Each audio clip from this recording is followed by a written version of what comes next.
ba-da-dum, bum, ba-dum, bum, ba-dum, bum, bum, ba-dum, bum, bum. Welcome to Everyday Musicality, the podcast in which we discuss all things related to Gordon's music learning theory and how it can help unlock the inner musician that lives inside of all of us. I'm your host, Heather Shouldice, music educator and faculty member for the Gordon Institute for Music Learning. In this episode, we'll continue our second series, which centers around the whole-part-whole learning process that is central to MLT. Today, we'll talk about tonal context and do a taste of tonalities. Hello and welcome to the Everyday Musicality podcast. If, like me, you've been stuck inside due to the coronavirus and you have been missing your students, I hope you're all hanging in there and staying healthy. If you have kids at home, I hope you're finding ways to keep them busy. The opening of today's episode was my 4-year-old, who's been home since her preschool closed over 2 weeks ago, so she wanted to help with Mommy's song. If having to stay home has you searching for ways to connect with others virtually, and if you're listening to this episode the week it comes out, you might be interested in an MLT event that's happening just a few days from now. This Saturday, April 4th, I'll be presenting a webinar sponsored by the Michigan and New England chapters of the Gordon Institute for Music Learning called More Bang for Your Buck, Building Lessons, Sequencing Instruction, and Curriculum Mapping for Elementary General Music. It will start at 9 a.m. Eastern Time and run through noon, and the focus will be short and long-term planning. If you want to know more, I'll put a link in the show notes. In the meantime, keep up the hand washing, and I hope you're finding a variety of 20-second songs to accompany all that hand washing. Speaking of variety, today we're going to run through a variety of tonalities. But before we do, I want to remind everyone that this podcast is sponsored by GIA Publications, publisher of many MLT-related materials, including my upcoming book tentatively titled Weaving It All Together, A Practical Guide to Applying Gordon's Music Learning Theory in the Elementary General Music Program. Don't forget that if you'd like to enter our second giveaway from GIA for your chance to win a copy of the book, The Ways Children Learn Music, for yourself or to give to a colleague, just share an episode of this podcast on social media and add the hashtags Everyday Musicality Podcast and GIA Publications. You can do this on Facebook, Twitter, or Instagram. Just remember to set the post privacy to public or tag Everyday Musicality on Facebook so that I'll be able to see it when I search for the hashtags. And now, let's get into today's topic, which is part of our series looking at the whole-part-whole learning process in MLT. Remember that in episode 5, I talked about whole-part-whole learning, in which the whole refers to musical context and the part refers to musical content. In the part of the whole-part-whole process, students develop skills in conjunction with tonal pattern or rhythm pattern instruction. And in the whole, students experience musical context through repertoire.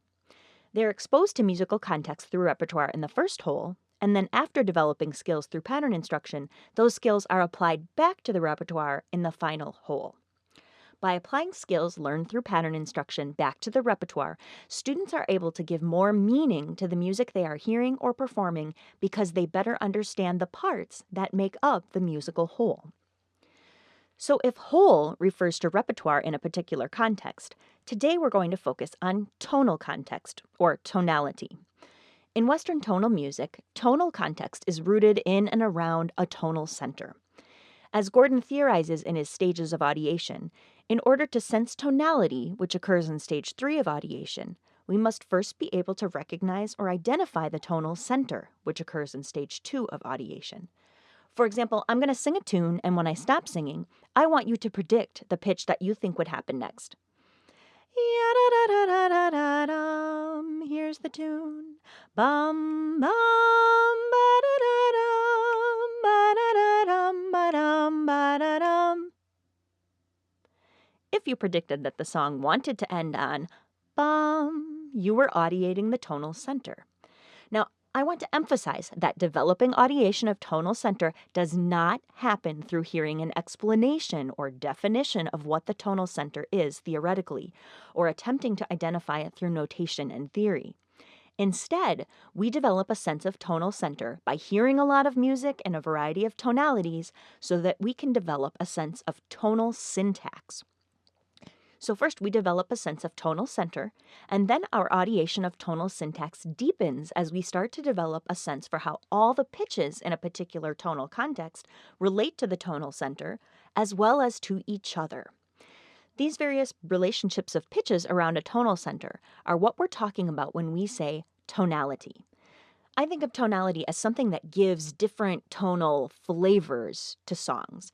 For example, I could take the tune I sang a moment ago, bum bum ba-da-da-dum, ba-da-da-dum, ba-dum, ba-da-da-dum, and I could give it a different flavor by changing its tonality.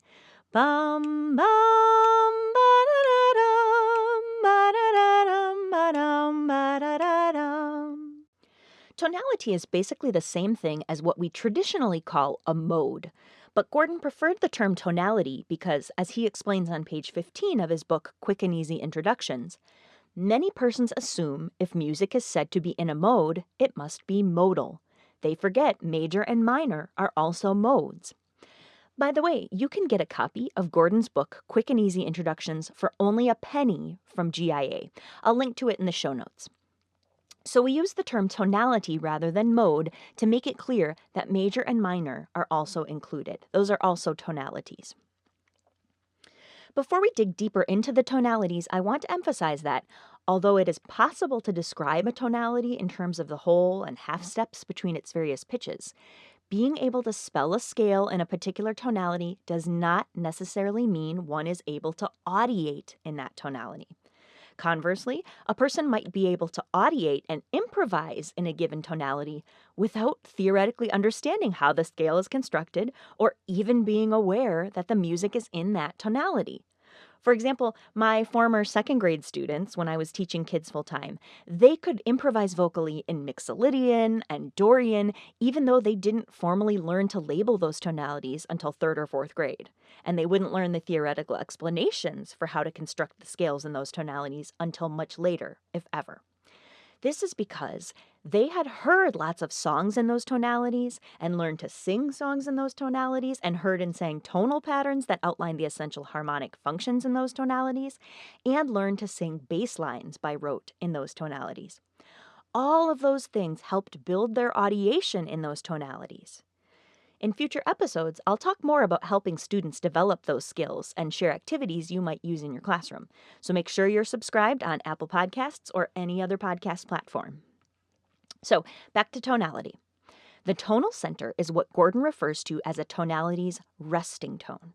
Once students have developed a basic sense of resting tone, they can begin learning to associate solfege to the tonal center they are performing and audiating. In MLT, a different solfege syllable is associated to the resting tone in each tonality. For example, sol, la, sol, fa, mi, re, ti, do. If you're audiating do as the resting tone, the music you are audiating can be labeled as being in major tonality. On the other hand, mi, fa, mi, re, do, ti, si, la. If you're audiating la as the resting tone, the music you are audiating can be labeled as being in minor tonality. Or la, ti, la, sol, fa, mi, do, re. If you're audiating re as the resting tone, the music you are audiating can be labeled as being in Dorian tonality. Having a unique solfege syllable associated with the resting tone in each tonality provides a useful tool for learning to discriminate between different tonalities so that we can recognize those tonalities using our audiation, not just using notation and theory to make a logical guess. Now, traditional music theory instruction typically defines each tonality in relation to the white keys on a piano.